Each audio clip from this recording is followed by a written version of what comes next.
Before I ever signed my first lease, I found out I was already living inside someone else's life. I was 23 years old. I had a degree, a steady job, a savings account with just enough in it to feel proud and terrified at the same time. And I was standing on the edge of what was supposed to be a very ordinary milestone. My first apartment. 1 bedroom. 2nd floor. Narrow kitchen. Good light in the afternoons. Nothing fancy. But it would have been mine. I filled out the application on a Sunday. Paid the fee. Attached my pay stub. Wrote down my references. And handed it over with the kind of nervous smile people have when they are trying very hard to look like adults. 3 days later the property manager called and changed my life in under 10 seconds. "Miss Nash, we cannot approve your application." I thought it was my income. I thought maybe they wanted a cosigner. Maybe 2 months of pay stubs. Maybe a bigger deposit. Then he said this. "Your credit report came back with significant issues." Significant issues. I remember standing there with my phone in my hand feeling embarrassed before I felt scared. Because I did not even have credit. I had never opened a credit card. Never taken out a loan. Never financed a car. Never bought furniture on payments. Never signed anything more serious than a campus job tax form. So I went online. Pulled my credit report. And watched 47 pages load onto my screen. By the time I reached page 12 my hands were shaking. By the time I reached page 30 they were not shaking anymore. Because the shock had already moved deeper than that. Someone had been using my name. My social security number. My life. For 9 years. There were credit cards. A vehicle loan. Utility accounts. Collections. Civil judgments. A business line of credit. And one number that kept showing up like it had been waiting for me to notice it. $341,227. The oldest account was opened when I was 14. And when I called my mother to ask why there was a business in my name. She laughed. She laughed. Then she said the sentence I had heard my whole childhood. The sentence that sounded harmless when I was little and rotten once I was old enough to understand it. Family shares everything.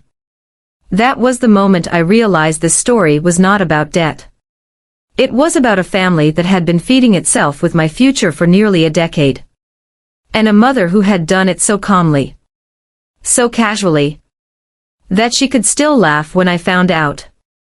What my parents did not know was that I am a data analyst. Patterns are how I make sense of the world. I trace them for a living. I notice what repeats. What shifts. What does not belong. And over the next 14 months I followed the pattern they thought I would never see. It led to tax returns. Forged signatures. A business I never ran. Money my brother benefited from. A notary who had known me since childhood. And eventually a federal investigation that turned my entire family inside out. But I did not know any of that yet. At first all I knew was this. I had tried to rent an apartment. And instead I had opened the door to the worst secret in my family. My name is Willa Nash. I am 25 years old now.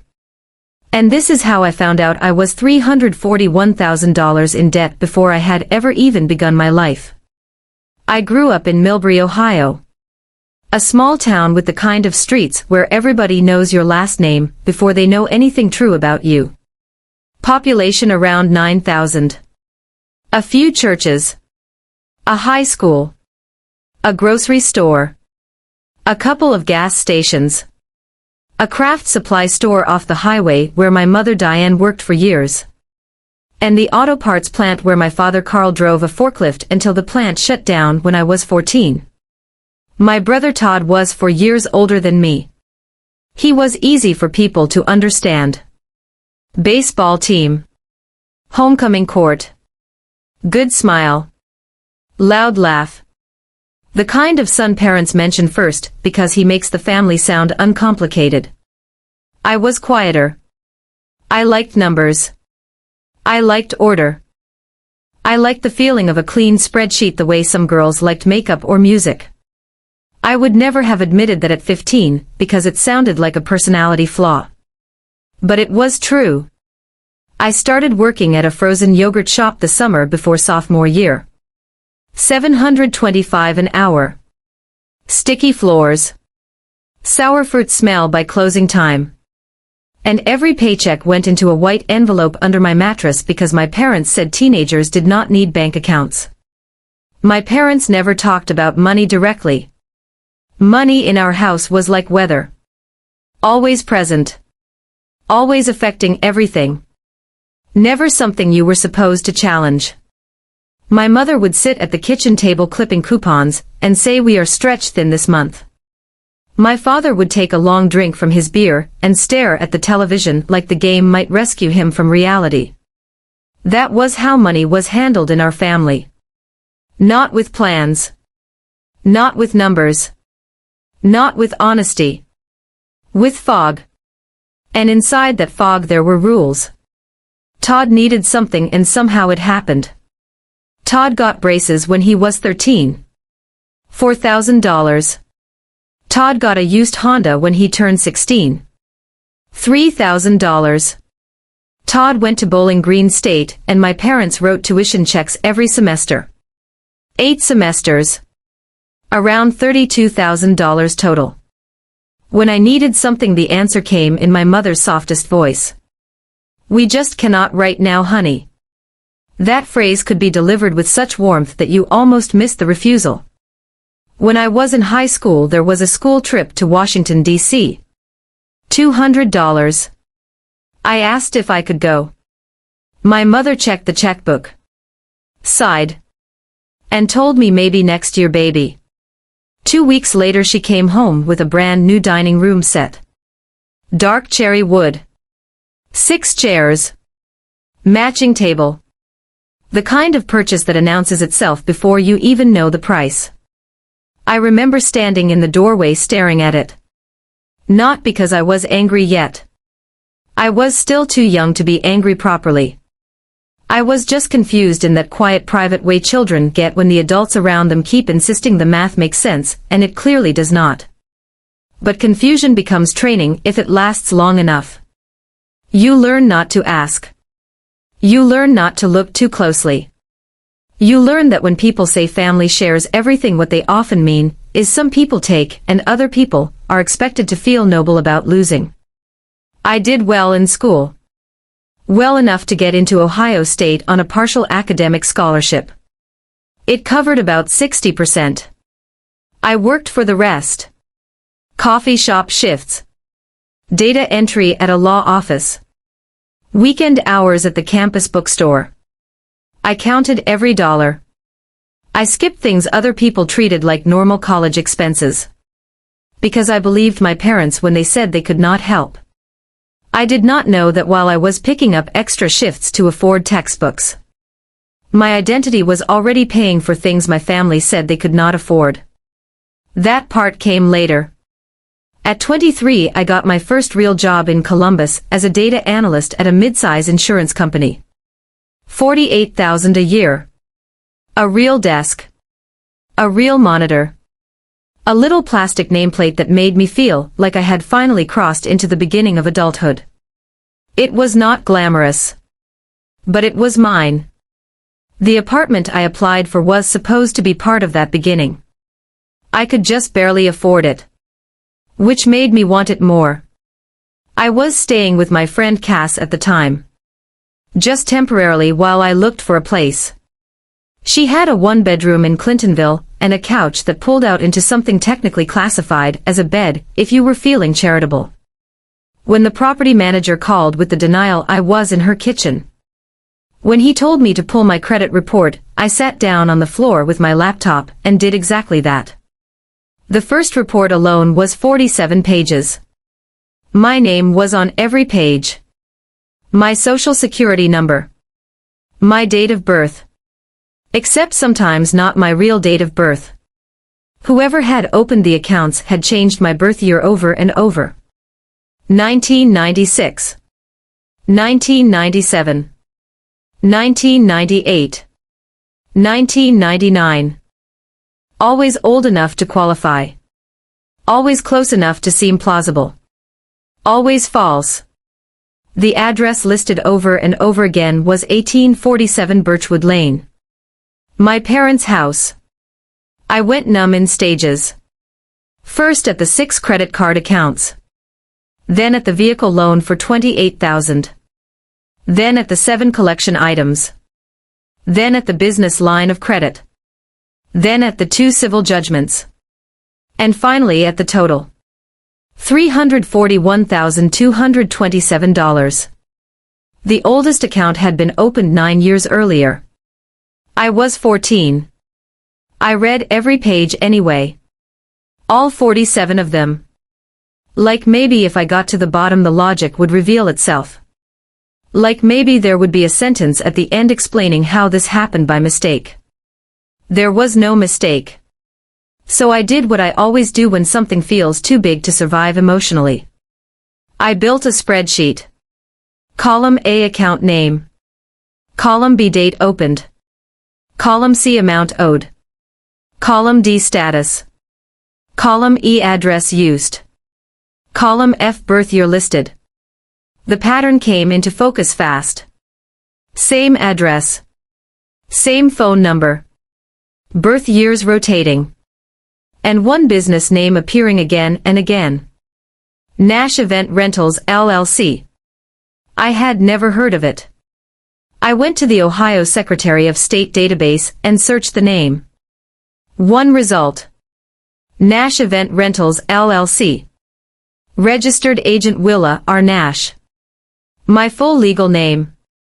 Filed 9 years earlier. Status dissolved. Debts still active. The listed business was party and event equipment rentals. Bounce houses. Folding chairs. Tents.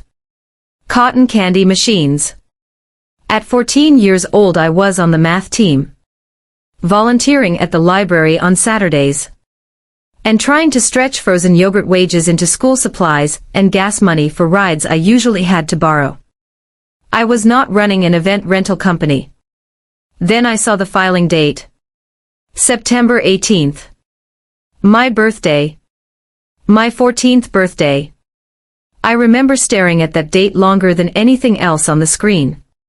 September 18th was the day my mother bought a grocery store cake with pink frosting. The day my father grilled burgers in the backyard. The day Todd showed up late because of baseball practice. The day I blew out candles and wished for a laptop because mine had a cracked screen. And somewhere inside that same day, possibly while I was still in school, someone used my name, my social security number, and a forged signature to create a business that would eventually bury me in debt. I knew who had done it almost instantly. But knowing and saying are not the same thing. I called my mother anyway. She answered on the 3rd ring cheerful as ever. Willa, what a nice surprise. Mom, did you open a business in my name? There was silence for 2 seconds. 3 maybe. And then she laughed. Not nervous laughter. Not caught laughter. Just like casual amused laughter. Like I had asked something silly. Like this was a misunderstanding I would feel embarrassed about later. Oh Willa. Family shares everything. I felt something in me go very still. There are 6 credit cards under my social security number. A car loan. A business I have never heard of. Collections. Judgments. $341,000. What are you talking about? Your father lost his job, she said. We needed a fresh start. It was paperwork. Paperwork. That word stayed with me because of how impossible it was. The distance between what she called it and what it was. Just paperwork, she said. Not fraud. Not theft. Not my life being dismantled before I had even used it. We were going to fix it, she added. When I asked when, she said when we could. I was 23. They had started when I was 14. That meant for 9 years they had been waiting for a future moment, when they would somehow undo what they kept continuing to do. My father got on the phone next. The same man who used to tell me a man's word is his bond. Willa, do not blow this out of proportion. We will figure it out. No apology. No details. No urgency. Just that vague parental tone meant to make me feel childish for reacting to a catastrophe. Todd called 2 hours later. Mom is crying. You are threatening to ruin everything. Everything. That word too. They kept using words that erased me. Everything. Family. Paperwork. Fresh start. I was the only one using actual nouns. Debt. Fraud. Credit report. Social security number. That was the first day I understood there was going to be no honest confession. No family meeting. No tearful admission that I had been wronged. If I wanted the truth, I was going to have to excavate it myself. What $341,000 of fraudulent debt does to a 23-year-old is not abstract. You cannot rent an apartment. Denied. You cannot finance a car. Denied. You cannot get a basic credit card. Denied. Your credit score becomes 387. Which sounds less like a number and more like a medical emergency. And then the calls begin. Collection agencies. Automated messages. 8 in the morning. Sometimes earlier. Miss Nash, this is an attempt to collect a debt.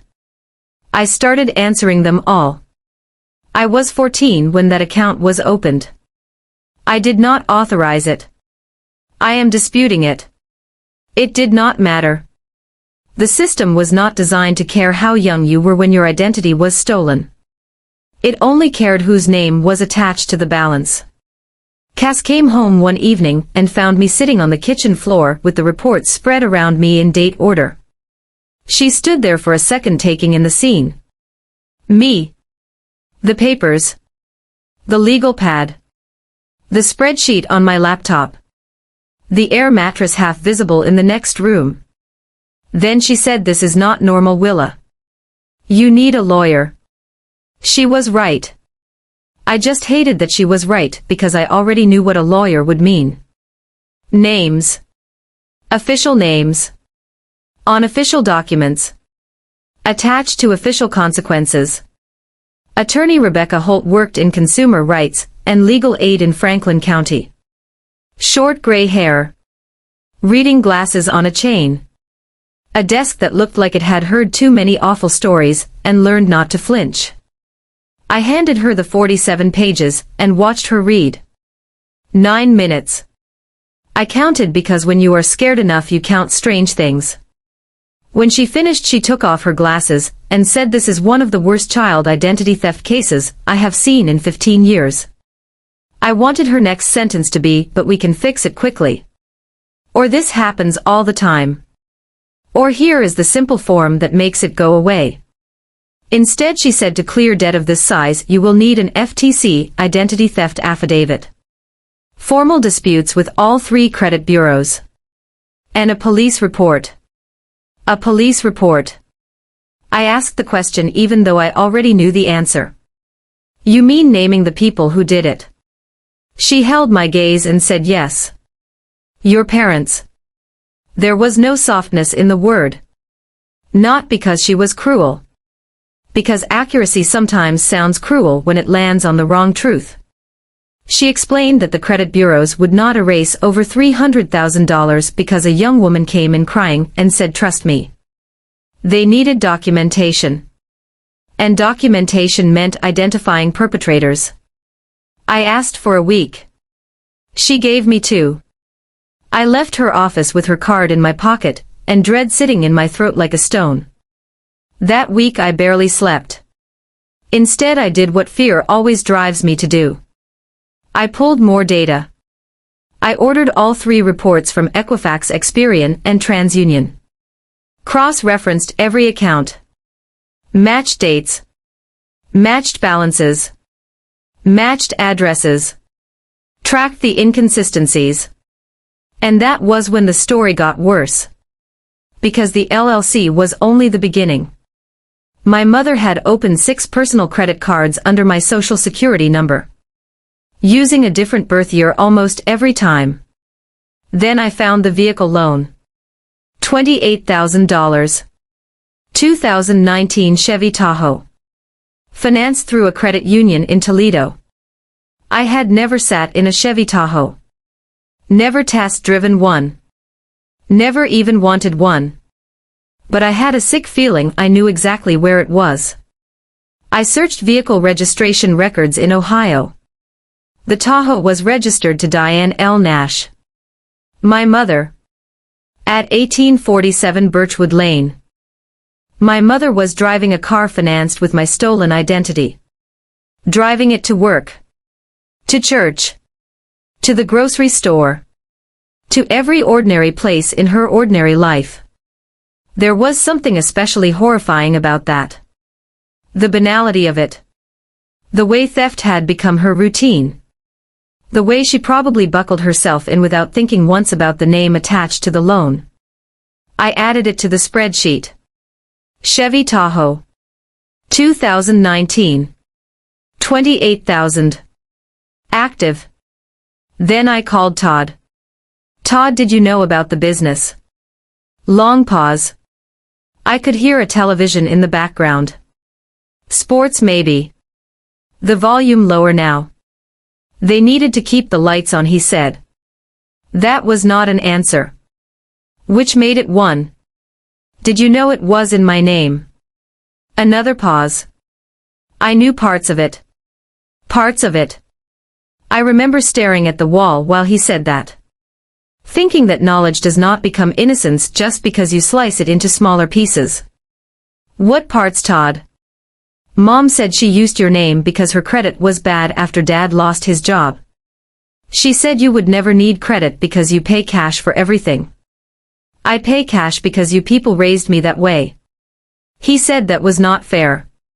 And that was the moment something shifted.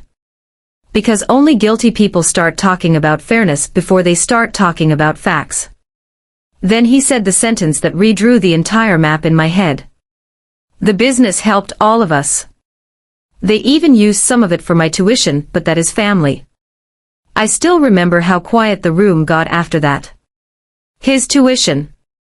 8 semesters. $32,000. My brother had gone to college partly on revenue generated by a business registered under my social security number. A business supported by debt in my name. Income reported in my name. Risk assigned to my future. And I had worked 3 jobs and thanked my parents for doing the best they could. That call ended with him hanging up on me. But the damage was done. Now I knew this was not just my parents making one desperate choice in secret. This was a family system. A quiet one. A smiling one. A church on Sunday one.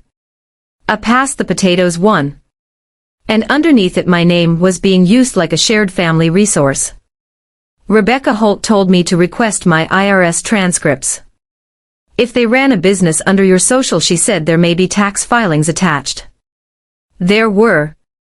When the envelope arrived 3 weeks later, I opened it standing at Cass's kitchen counter because some part of me already knew I would not want to be sitting down for what came next. Tax returns had been filed under my social security number for 7 years. 7. Starting when I was 16. The filings listed me as a sole proprietor connected to Nash Event Rentals. They reported income, deductions, expenses, profit. In 2019, when I was working part-time at the college library for $11.50 an hour, my social security number showed $78,000 in business income. In 2020 it showed $61,000. In 2021 it showed 83,000. There were refunds too.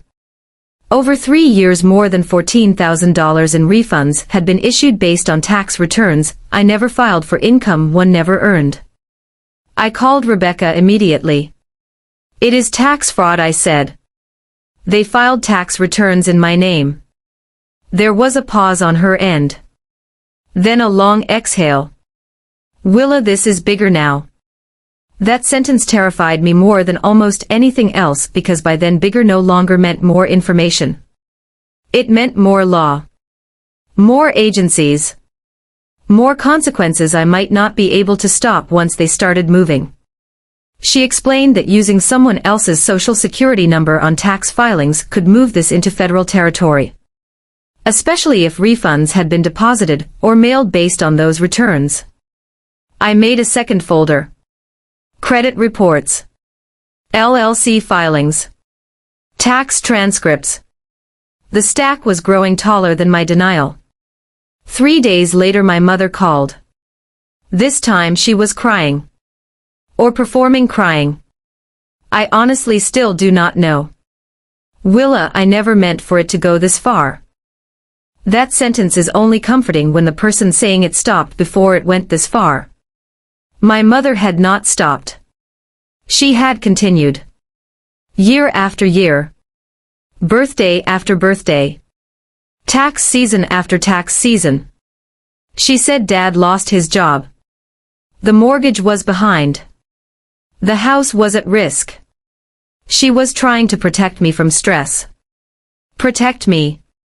I almost laughed then because the inversion of it was so perfect. She had spent years handing me stress in delayed form. Compounded. Accrued. Multiplied by interest and time. Then came the turn I should have expected. If you talk to a lawyer. Or the police. Or anyone. You will destroy this family. There it was. Not I destroyed your credit. Not I stole your identity. Not I am sorry. You will destroy this family. That sentence sat in me for days because it revealed the central rule of my upbringing more clearly than anything ever had. In our family the person who names the harm is blamed for the damage.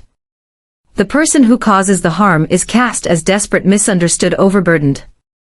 The person who points at reality is the traitor.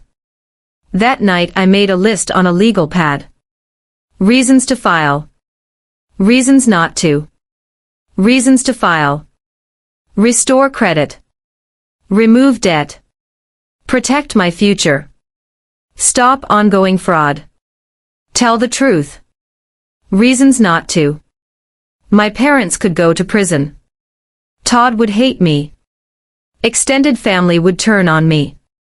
Holidays would end.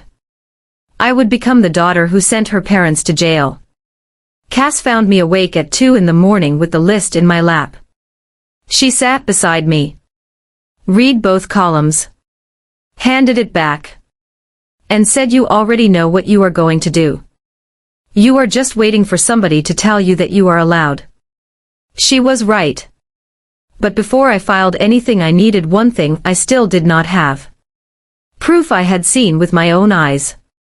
Not just reports. Not just transcripts. Not just databases. I wanted the original LLC paperwork. I wanted to see the forged signature. I wanted to know whose handwriting had rewritten my life. So I drove back to Millbury on a Saturday and told my parents I was coming for the weekend. My mother made pot roast. My father watched a game. Everything looked so normal it almost made me dizzy. That is the strangest thing about betrayal inside a family. The living room stays the same color.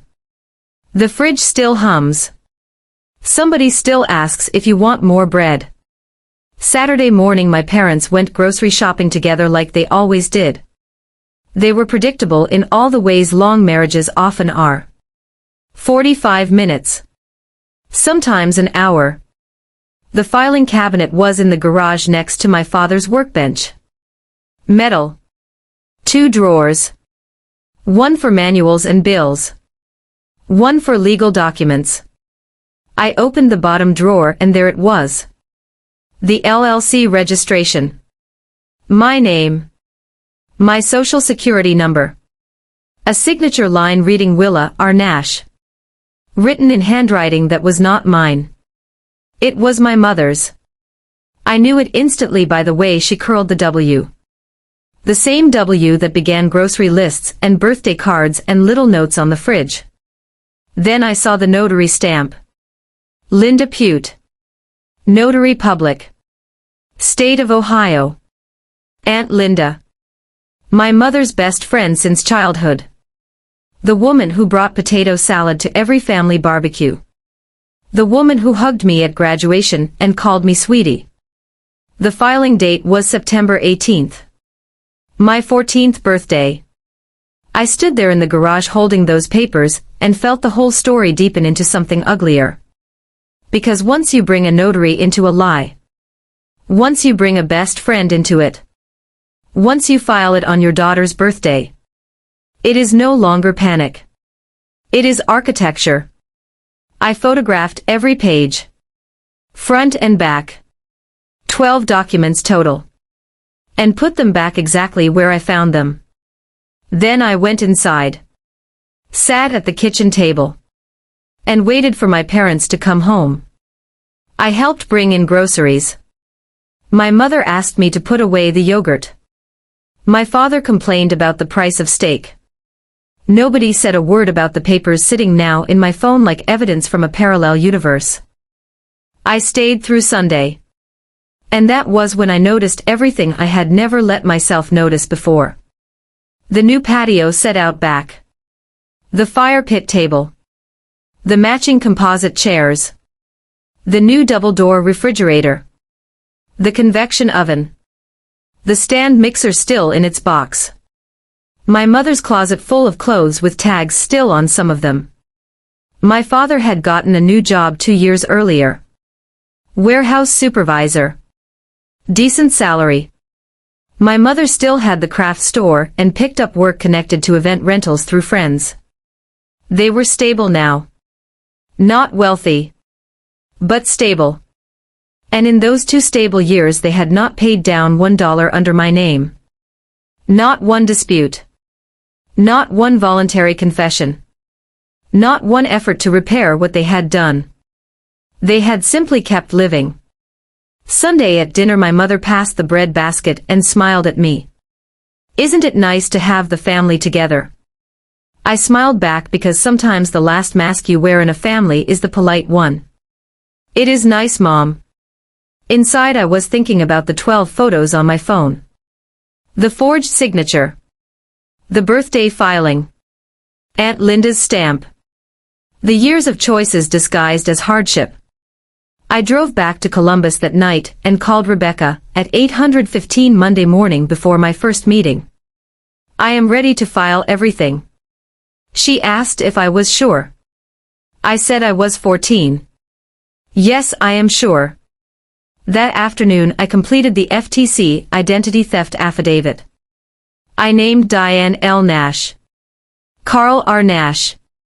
I filed a police report in Columbus. A supplemental report in Millbury. Attached the photographs. Attached the reports. Attached the tax records. Then I filed disputes with Equifax, Experian, and TransUnion. Every account. Every line. Every false debt. 23 separate disputes across 3 bureaus. It took hours. At the end I entered my mother's name one last time into a field asking for relationship to victim. Mother. I hit submit and then went to the break room and cried for exactly 4 minutes. Not because I had doubts anymore.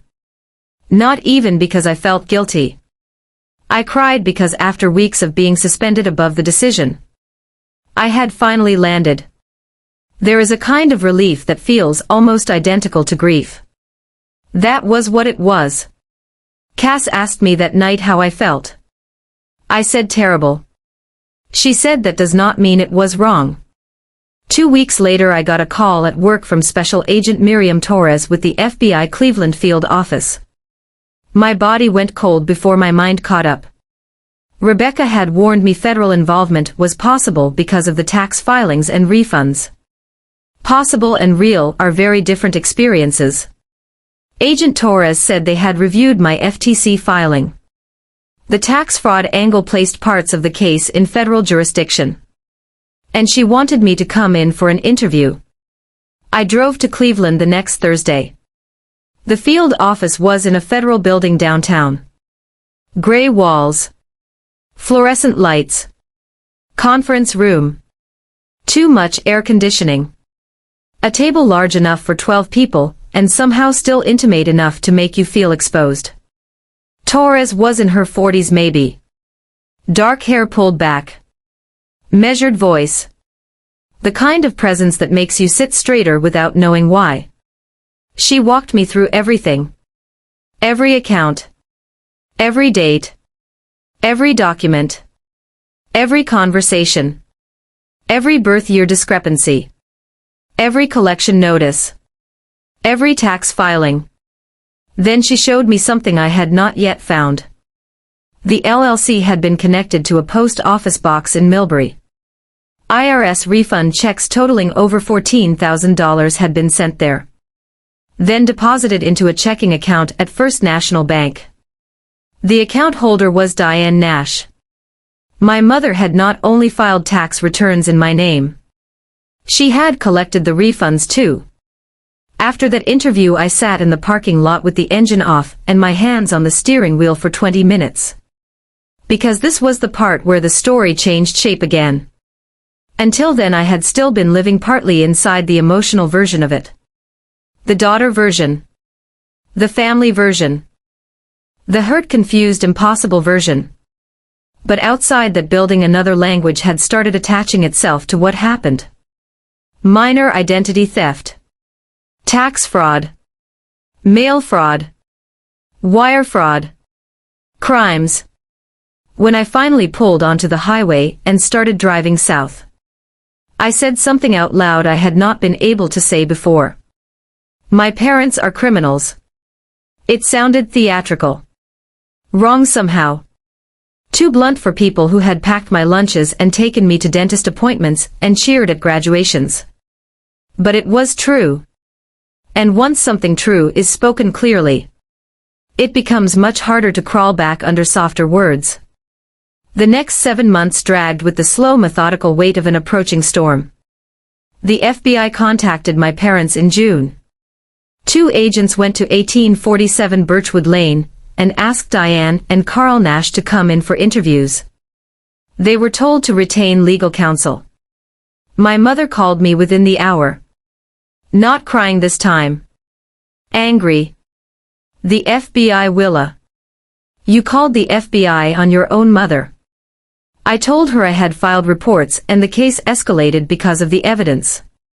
That only made her angrier because people like my mother do not care much about process once consequence enters the room. You started this, she said. You gave them my name. No, Mom, I almost said. You gave them my daughter's name when she was 14. But by then I had learned there was no point trying to out-argue a person who had spent years rewriting reality to survive herself. My father sent one text. You have destroyed this family. Todd sent one an hour later. You are dead to me. Then the extended family began. Aunt Linda left a voicemail saying my mother had been in a bad place. Uncle Ray said blood does not do this to blood. Cousin Sarah sent a message that simply said I heard what happened and I am sorry. I could not tell if she was sorry for me or sorry for them. And I did not have the energy to ask. I changed my phone number that weekend. Only Cass and Rebecca had the new one. The silence that followed was brutal. And safe. Sometimes peace arrives sounding like absence. That was one of the first times I understood that. The investigation kept moving. Federal cases are not fast. They are patient in a way personal pain never is.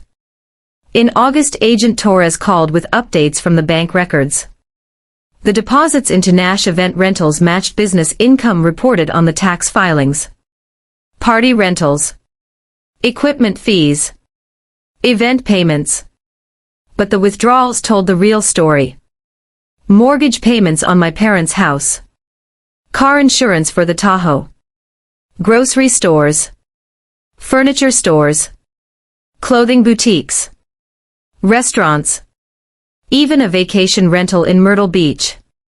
No real separation between business and personal spending. Then Torres mentioned 3 withdrawals in November 2021. 4,900. 4,800. 4,700. 3 days in a row. She asked if I knew what structuring was. I did. Breaking up transactions to avoid reporting thresholds. Another federal issue. Another layer. Another floor beneath the floor I thought we had already reached. Every time I think I have found the bottom, I told her there is more floor underneath. That is usually how these cases work, she said. People who commit one kind of fraud rarely stop at one. She was right. In September she turned to the notarization. Linda Pute. Aunt Linda. Were you present when she notarized the LLC filing? No. Can you prove where you were? I called my old high school and requested attendance records from 9th grade. They still had them. September 18th. Present all day. All 7 periods. There had been a math exam in 5th period. I scored a 92. That detail hit me in a place I still cannot fully explain. Because while I was sitting in algebra trying to get a 92 on an exam, my mother's best friend was certifying a lie that would follow me into adulthood. Aunt Linda became more than a side character then. She became part of the conspiracy. And that was when the middle of the story slowed down in the worst way. Because by then I knew enough to dread every new discovery. And still not enough to know where it would end. October passed. Then November. Then December. I worked during the day. Analyzed claims data. Built reports. Sat in meetings. Pretended normality with the discipline of someone carrying a second invisible job. At night I came back to Cass's apartment. Heated leftovers. Answered emails from Rebecca or Agent Torres.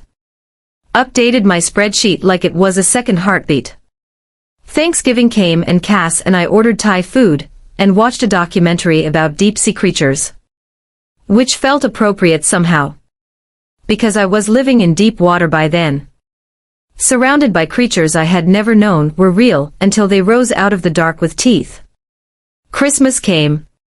Cass's family invited me to Akron. Her mother opened the door and hugged me like she had known me forever and said, "We are glad you are here." I almost fell apart right there in her foyer. Because kindness feels different when you have spent months being treated like your integrity is the violence.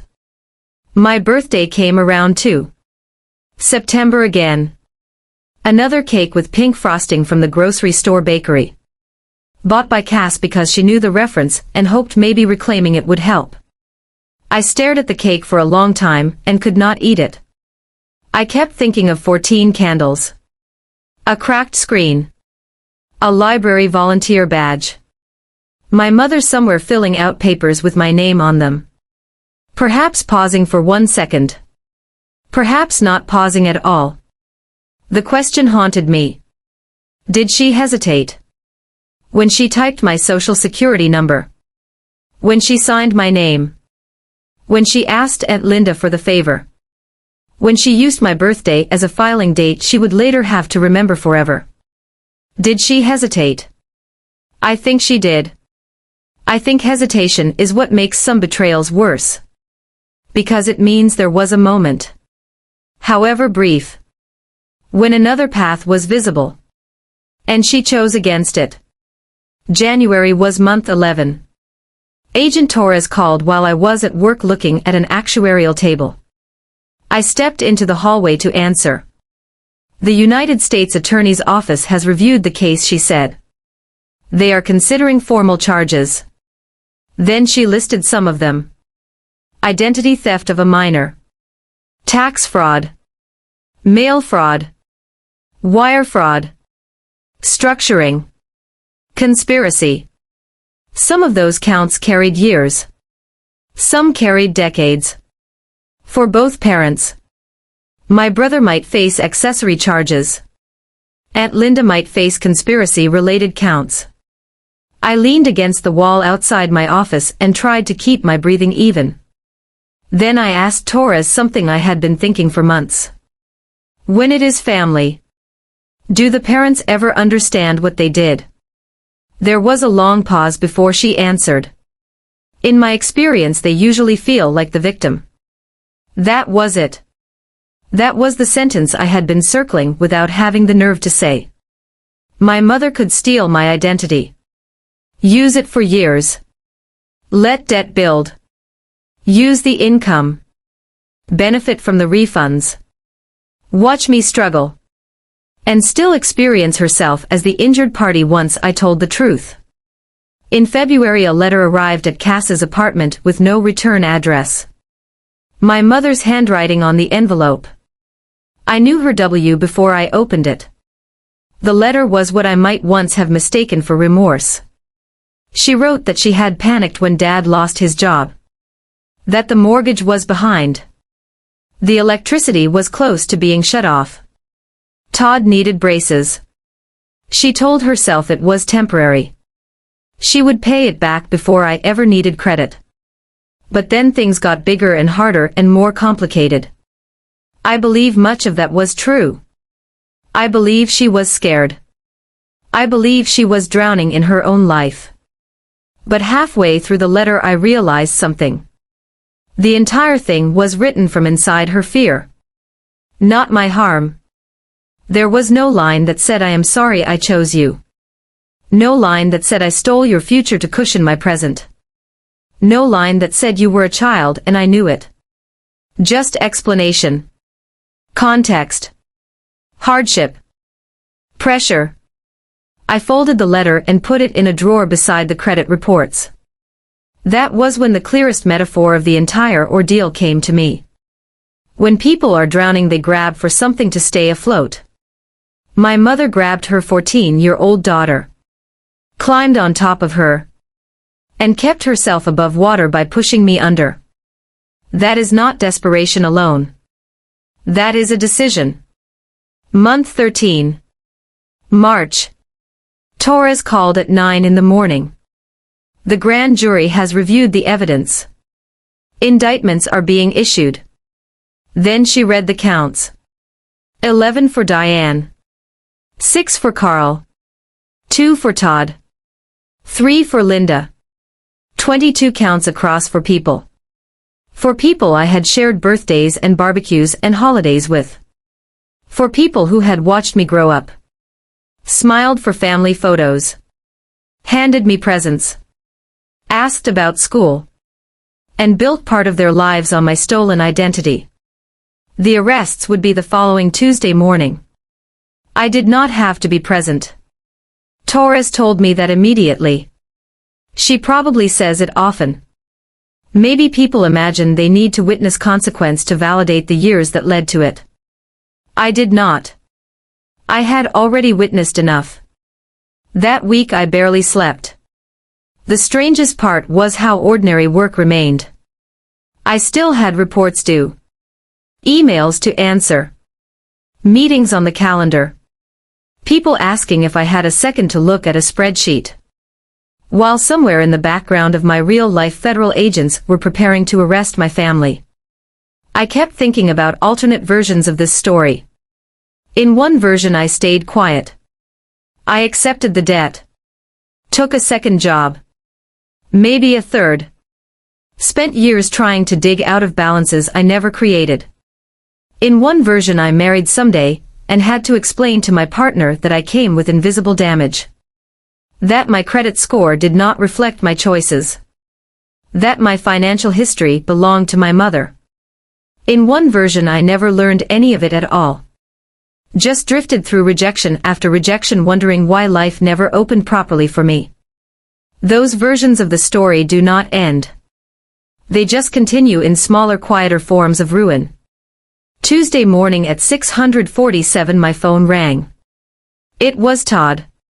He had turned himself in at the FBI office before agents arrived at the house. They arrested Mom and Dad at 7:15. He said they were still in their pajamas. He said Mom blamed me immediately. The second she saw the badges. Of course she did. Todd's voice was flat. Almost mechanical. Like emotion had gone so far past his reach that all he had left was the outline of speech. Dad did not say much, he told me. He just put his hands behind his back. That detail destroyed me more than I expected. Not because I felt sorry for him exactly, but because it confirmed something terrible. My father had known long enough that none of this surprised him. He was not confused. Not outraged. Not blindsided. He was compliant all the way down. Then Todd said Linda had been arrested too. Her husband had no idea. The entire town would know by noon. Willa, say something, he said. What was there to say? I am sorry you are experiencing the consequence of something I survived for 9 years. Does not come naturally. Then he asked the question people always ask when they have confused love with exemption. You are really going to let them go to prison over money? Over money. Not over identity. Not over fraud. Not over tax crimes. Not over the years. Just money. They are your parents, Willa. I closed my eyes and said the sentence I had been carrying like a blade for months. I was 14, Todd. Silence. I was 14. I was on the math team. I was saving tips in an envelope. I was a child. More silence. Then I reminded him about his tuition. The $32,000. The family benefit he had once admitted to. The school he attended while I worked jobs to pay my own way. I told him I had been sleeping on an air mattress with a credit score of 387 while he sat at tables funded partly by a business in my name. He tried to say he did not know enough. That it was not like that.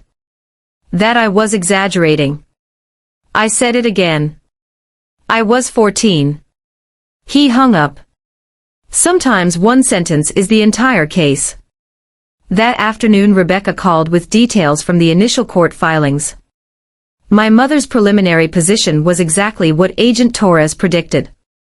A desperate mother making impossible choices. In other words, I suffered. Therefore the law should understand me. The response from the Assistant United States Attorney was one of the most satisfying sentences I ever read. The defendant's 14-year-old daughter did not consent to sharing her identity, her credit, or her future. There it was in plain legal language. The thing my family had spent months trying to blur. Consent. My father's statement was even smaller than I expected. My wife handled the finances. I signed what she told me to sign. Cowardice often enters paperwork sounding very practical. Aunt Linda cooperated quickly. Said Diane told her I knew and consented. Said she never questioned it because they had been best friends forever. Trust kept surfacing everywhere in this story. Weaponized. Misplaced. Assumed. I trusted my parents. Linda trusted my mother.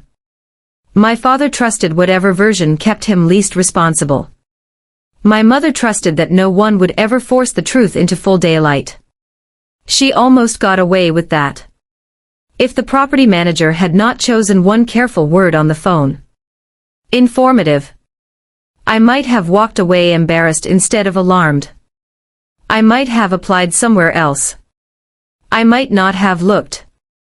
One word can change a life. Sometimes that word is denied. Sometimes it is enough. Sometimes it is daughter.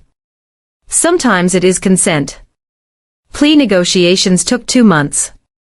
When the final agreements came through, the structure was cleaner than the emotional wreckage behind them. My mother pleaded guilty to identity theft of a minor and 2 counts of tax fraud. 30 months in federal prison. 3 years supervised release. Restitution for the full fraudulent amount. My father pleaded guilty to conspiracy to commit identity theft and 1 count of filing false documents. 18 months. Supervised release. Joint restitution. Todd pleaded to accessory after the fact. Probation. Community service. Separate restitution matching the amount of tuition paid from the fraud-connected business income. Aunt Linda pleaded to false notarization and aiding and abetting. Probation. Permanent loss of her notary license. I did not attend sentencing. People asked later if I regretted that. I do not. I did not need a courtroom for closure. I had documents. I had dates. I had the number 341,227 burned into my memory.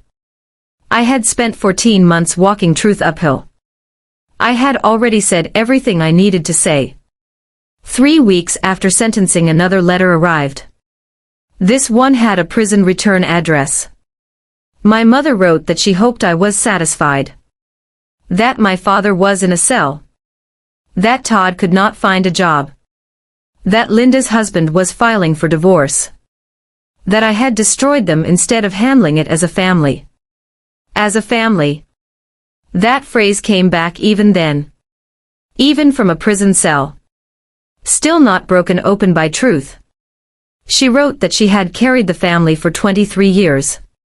Kept the lights on. Kept food in the fridge. Showed up every day as a mother. And this was what she got. I read the whole letter once. Folded it. Put it in the same drawer as the first one and the original credit report. 3 objects. A report full of debt. A letter full of excuses. A letter full of blame. No apology. Not one sentence that said I am sorry I did this to you. That mattered. Maybe more than the prison time. Maybe more than the restitution order they will probably never pay in full. Because punishment from the court is not the same thing as accountability from a parent. One is law. The other is love. And I only ever got the first. The family split the way families do. Along fault lines that were clearly there long before the earthquake. Uncle Ray stopped speaking to me entirely. Aunt Margaret sent a card that said no matter what has happened she is still your mother. I threw it away. But there were other responses too. Cousin Sarah called late one night and told me she believed me. Then she hesitated and said she had checked her own credit report after hearing what happened. There were 2 accounts she did not recognize. Opened when she was 19. I felt sick all over again. Because patterns are never as small as you hope they are. I gave her Rebecca's number immediately. Then there was my grandmother Louise. My father's mother. 79 years old in assisted care outside Toledo. She called on a Sunday afternoon and said something simple and devastating. I do not understand all the legal parts, sweetheart.